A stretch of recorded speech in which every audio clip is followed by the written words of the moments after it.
अस्सलाम वालेकुम स्टूडेंट्स, कैसे हैं आप लोग? खैरियत से। एक छोटा सवाल आपसे डिस्कस करना है जो कि लास्ट टाइम में आया था, सितंबर 22 टाइम में।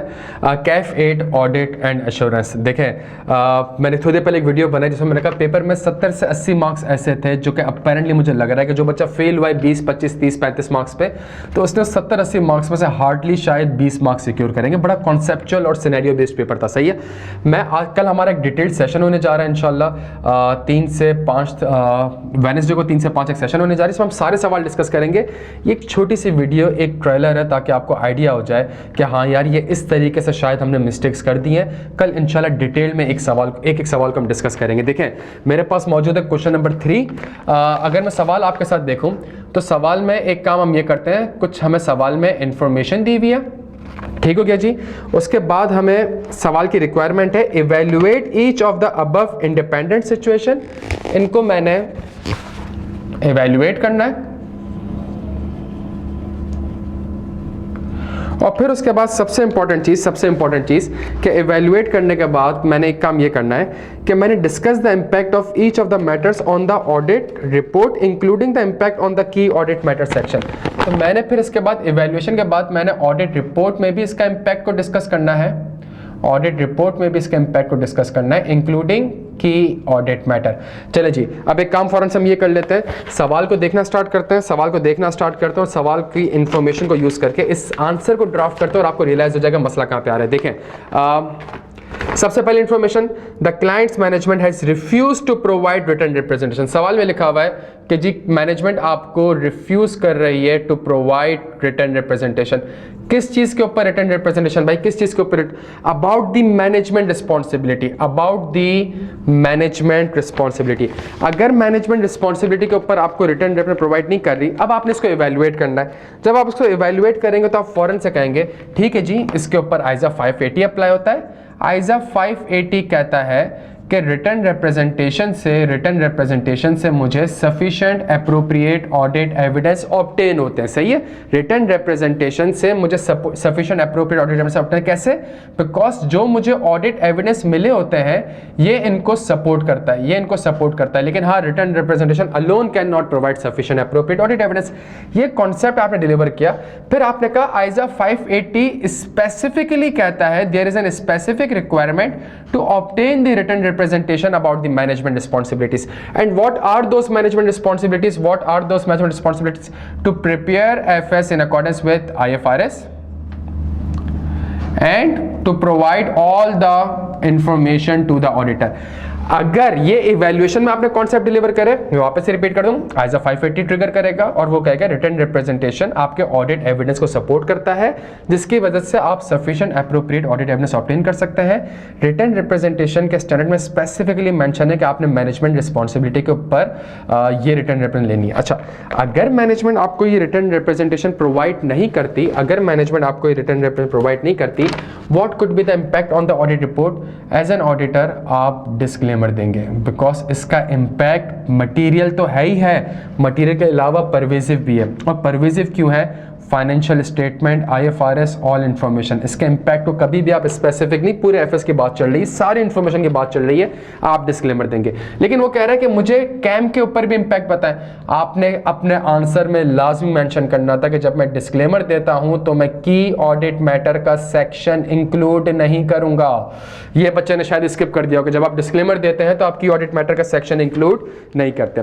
सेकंड इंफॉर्मेशन पढ़ते हैं जो कि थोड़ी सी और ट्रिकी थी प्यारे बच्चों, और इसमें क्या था? उसमें ये था Power Generation Limited has used the fuel price as at 30 June 2022 to value its closing fuel inventories. Consequently, the value of the fuel inventories has been increased from 500 million to 750 million.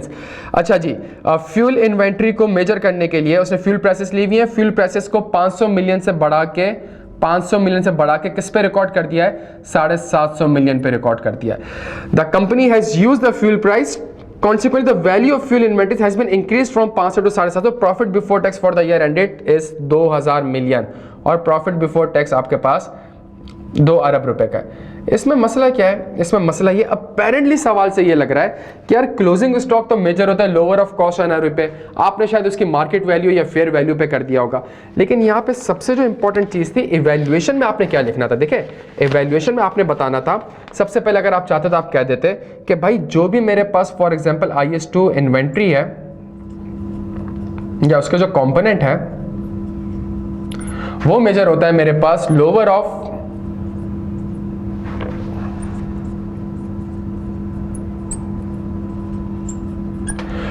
Cost NRV पे। Management को इस चीज को 500 million पे record करना चाहिए, management ने इसको 700 मिलियन पे रिकॉर्ड कर दिया है, which is the misstatement. Which is the misstatement, please सुनिएगा, which is the misstatement. Misstatement error की वजह से भी हो सकता है और मिस स्टेटमेंट शायद पॉसिबिलिटी ऑफ फ्रॉड भी हो सकती है। Circumstances indicates the possibility of fraud. Evaluation में आपको ये चीज भी मेंशन करनी थी। देखिए, मैं जानबूझ के 500 की चीज को 750 पे रिकॉर्ड कर रहा हूं। There could be an indication of possibility of fraud, ये भी आपको लाजमी मेंशन करनी थी। ऑडिट रिपोर्ट में इंपैक्ट, ऑडिट रिपोर्ट में इंपैक्ट, अगर तो ये एरर है, अगर तो ये एरर है, मैं कहता हूं उसको, अगर तो लेट से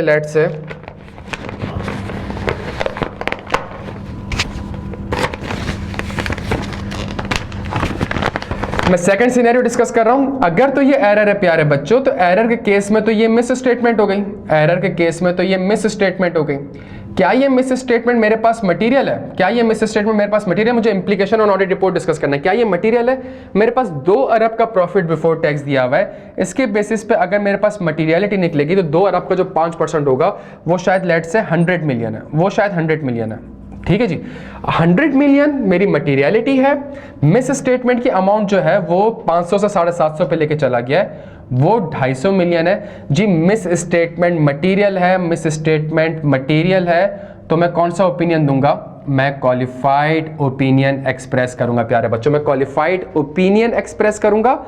अगेन मेरा की ऑडिट मैटर सेक्शन में इंपैक्ट क्या होगा जब मैं अब ये मैटर अच्छा, inventory lower of cost NRV, standard कहता है जिस चीज को आप क्वालिफाई कर रहे हैं, जिस चीज की वजह से आप ओपिनियन को क्वालिफाई कर रहे हैं, वो तो बाय नेचर ही की ऑडिट मैटर की डेफिनेशन में पूरा उतर गया।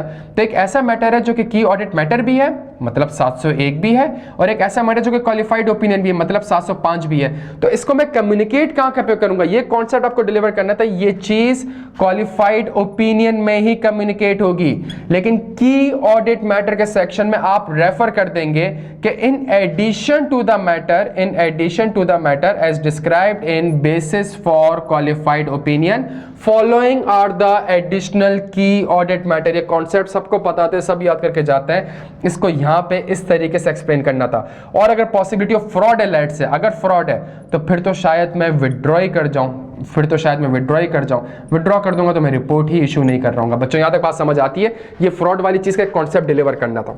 तीसरा, based on the detailed assessment, देखिए ये भी एक ट्रिकी पार्ट है।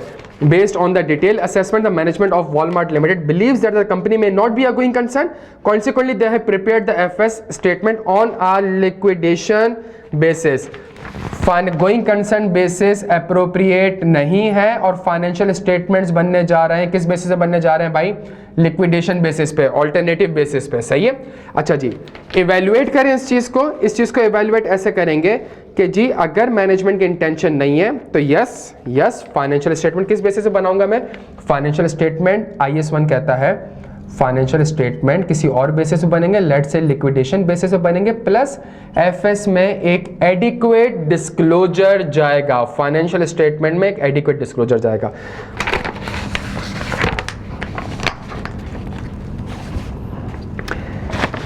इसकी वजह से मेरा रिपोर्ट में क्या इंपैक्ट आ जाएगा? सुनिएगा, अगर तो मैनेजमेंट लिक्विडेशन बेसिस पे बना देती है और एडिक्वेट डिस्क्लोजर दे देती है, if the answer is yes तो ठीक है जी, मैं अनमॉडिफाइड ओपिनियन दूंगा। लेकिन अगर मैनेजमेंट ऐसी हरकत नहीं करती तो जाहिर सी बात है इसका इंपैक्ट मटेरियल भी है, परवेजिव भी है, मैं एडवर्स ओपिनियन दूंगा। ये सुनते रहिएगा प्यारे बच्चों। अच्छा, अगर मैं अनमॉडिफाइड ओपिनियन दे रहा हूं तो ये जो डिस्क्लोजर है अगर एप्रोप्रिएटली दिया हुआ है, यस दिया हुआ है, तो प्यारे बच्चों डिपेंड करता है कि कंपनी कौन सी है। कंपनी आपके पास सवाल में लिखा हुआ है following independent situation of 3 listed audit clients.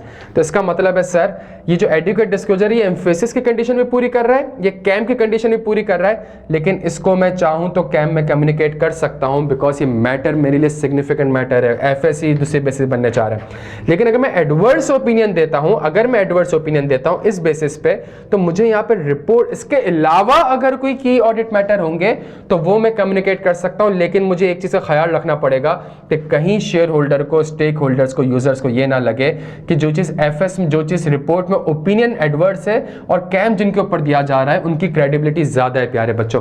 तो यहां पे अगर आप इस पूरे आंसर्स को देखें प्यारे बच्चों, ये बहुत ही प्रिसाइसली हमने डिस्कस किया है इस चीज को। कल के सेशन में इंशाल्लाह डिटेल में डिस्कस करेंगे, लेकिन इस वीडियो से आपको एटलीस्ट आइडिया हो गया होगा कि यार आप लोगों ने कौन कौन से कॉन्सेप्ट उसको डिलीवर नहीं किए होंगे, कौन कौन सी चीज़ों को आपने कंसीडर नहीं किया होगा। तो इंशाल्लाह मुलाकात होती है कल 3 से 5 कैफ ऑडिट एंड एश्योरेंस के लिए, फिर उसके बाद कंपनी लॉ कैफ 7 के लिए, और overall I school of finance में कैफ 1 से लेकर कैफ 8 तक सारे सेशन है। अपना बेहद ख्याल रखिएगा, इंशाल्लाह कल मुलाकात होती है। थैंक यू सो मच प्यारे बच्चों।